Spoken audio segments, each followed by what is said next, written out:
Ash'ari, Abu Burdah, dan juga Al-Mufassir Mujahid Ibnu Jabr, dan juga Mufassir muridnya Ibnu Abbas Ikrimah. Maka hidup di tabaqah yang ketiga imam-imam besar seperti yang kami sebutkan tadi. Maka di sini Abu Zur'ah kedudukannya sama dengan mereka. Hidup sezaman dengan mereka. Dan kedudukan beliau ditautsik oleh Imam Ad-Darimi, oleh Yahya Ibnu Ma'in dari periwayatan Ad-Darimi, thiqatun. Maka selesai dari semua sanad, meriwayatkan dari Abi Hurairah, dan Abu Hurairah ma'ruf. Abu Hurairah Ad-Dausi Al-Yamani, seorang sahabi yang miskin dan papa dan mujtahid dalam menuntut ilmu, sehingga dia tinggalkan dunia. Dia duduk di masjid mumpung gratis, hidup bersama Nabi. Tidak ada uang SPP, tidak ada pembiayaan, sudah ijtihad. Maka dia mengatakan, jalastu ma'a Rasulillah sallallahu alaihi wasallam alamal ibatni. Aku hidup bersama Nabi terus belajar tanpa mementingkan dunia, mencari uang untuk membeli sesuatu. Karena apa? Kebutuhan sudah ada. Cukuplah dengan apa yang dia makan. Kadang-kadang ada dari Nabi, kadang-kadang tidak ada, alhamdulillah. Maka Abu Hurairah lebih mementingkan ilmu daripada mencari nafkah. Dan ini pilihan beliau. Dan ini bukan aib mencari nafkah. Maka kemudian dia mengatakan, amal ansor istaghalu fil mazari' wa amma al muhajirun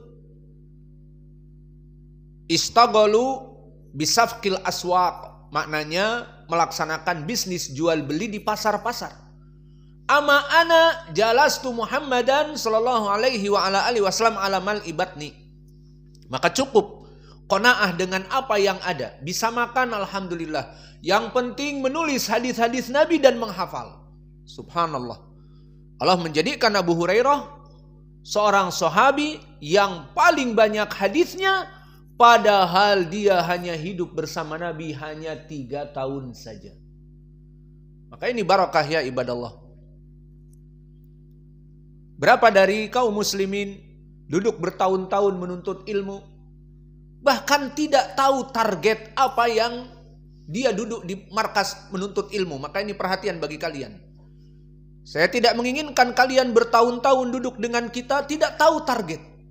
Akhirnya setelah agak gede, mendengar dari kanan dan kiri di rumah, mau jadi polisi, mau jadi tentara, mau jadi guru, atau mau kerja serabutan, pengen nikah, gak ada biaya. Maka please, kita ditargetkan yang datang di sini untuk menuntut ilmu, kemudian bisa pandai berbahasa Arab, kemudian kita kirimkan ke Yaman. Baik dari beasiswa yang ada dengan kita ataupun dari biaya orang tua kalian jika kalian tidak sabar. Lama Ustadz menunggu 2 tahun, 3 tahun, 4 tahun.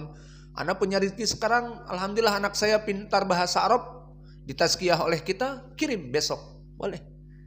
Maka target antum di sini untuk itu. Paham? Bukan bingung di sini belajar. Ntar gede mau jadi apa? Akhirnya bapaknya memutuskan ya udah keluar, masuk SMP, masuk SMA. Akhirnya ya tidak jadi menjadi dai. Atau bingung, ini pondoknya bagaimana ini? Sampai berapa tahun? Tidak sabar, mendingan masuk kepada pondok pesantren meskipun manhajnya nggak jelas, yang penting katanya punya ijazah setara SMA. Mau apa dengan ijazah SMA? Setara SMA, paham? Akhirnya pindah kepada pondok pesantren yang mempunyai sejarah setara SMA, namun manhajnya sufi. Namun manhajnya awam. Apa faedahnya? Ini yang menunjukkan tidak memahami target al-hadaf. Al-hadaf adalah target. Apa dia tujuannya di sini? Maka kita mengingatkan kembali tujuan antum di sini. Pertama, melaksanakan menuntut ilmu ibadah yang paling mulia.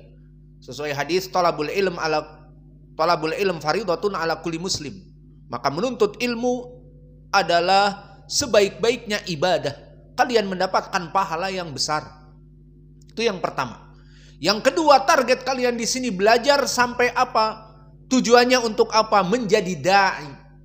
Tidak disibukkan dengan yang lain. Please, orang tua kalian mengirim uang untuk makan, jajan, dan untuk kamu bisa sedikit bersenang-senang membeli coklat.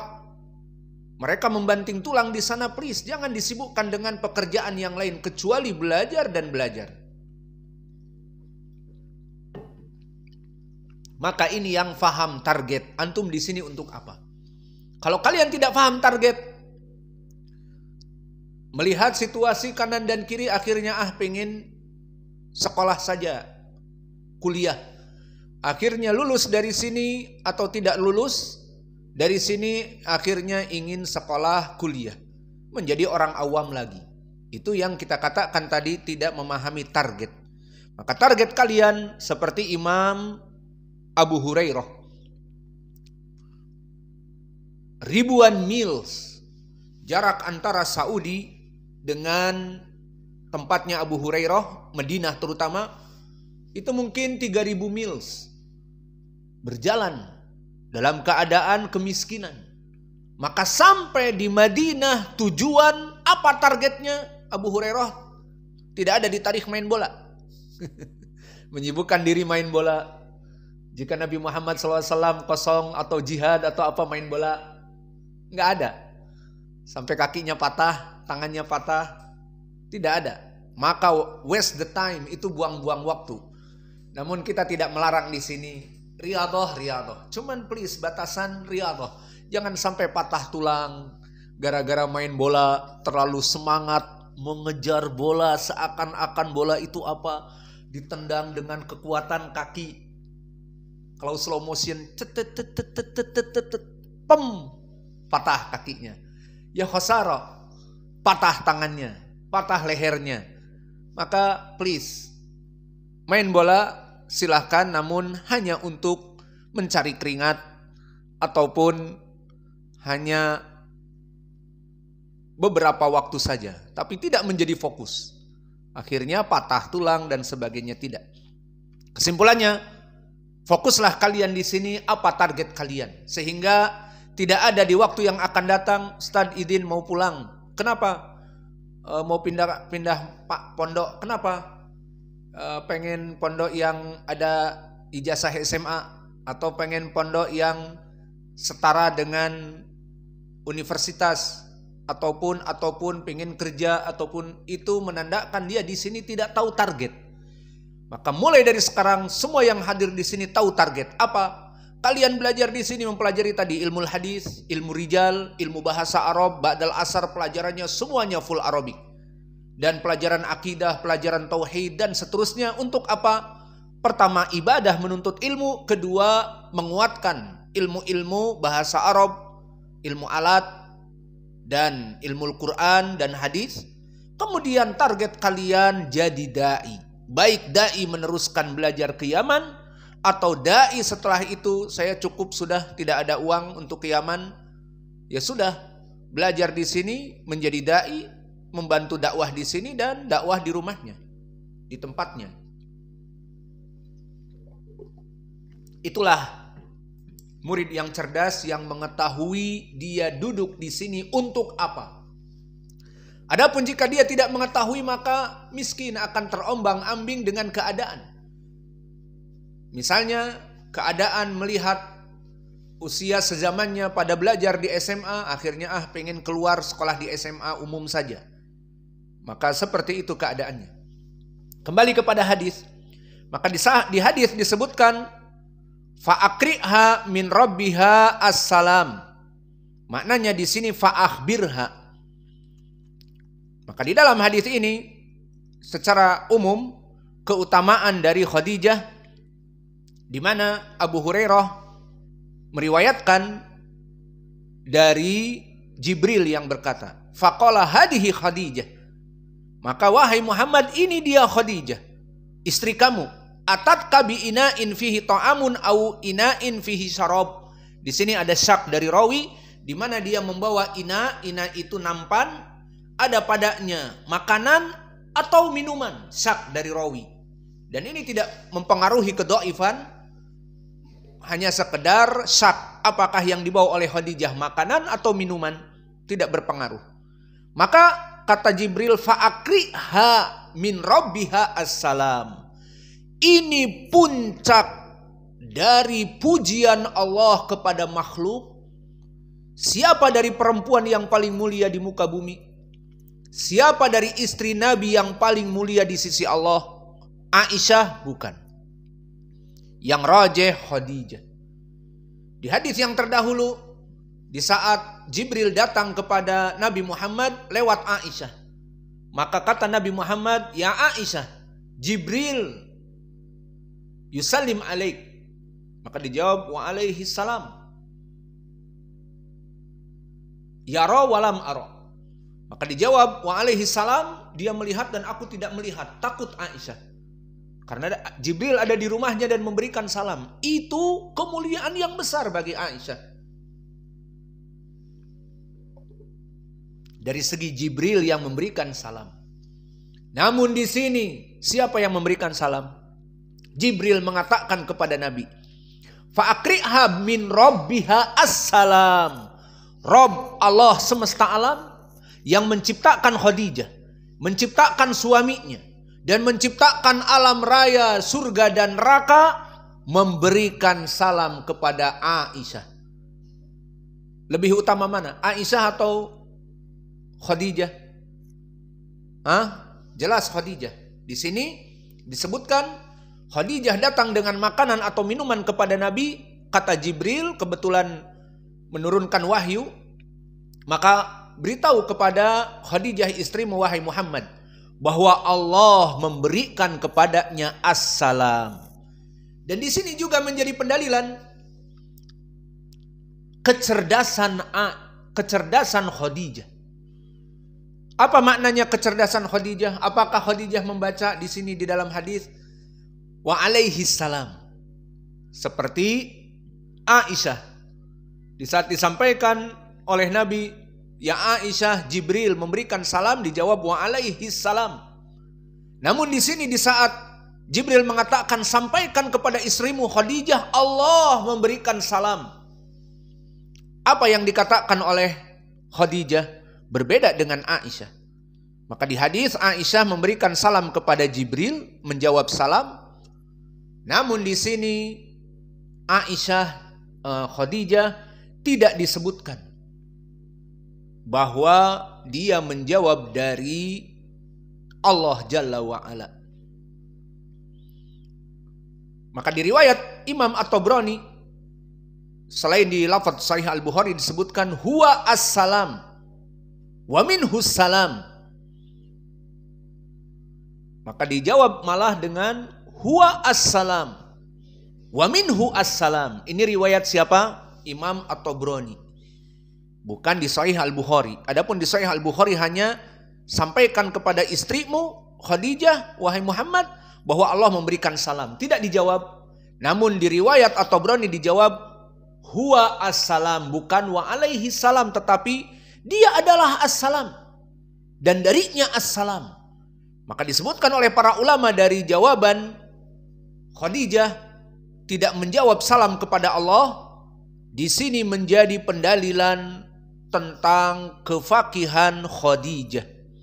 Karena dia tidak mengatakan wa alaihi salam seperti ucapan Aisyah kepada Jibril di saat memberikan salam. Kenapa? Karena Khadijah arafat bahwa Allah la yaruddu alaihi salam. Allah itu tidak pantas kita menjawab salam untuknya seperti para makhluk.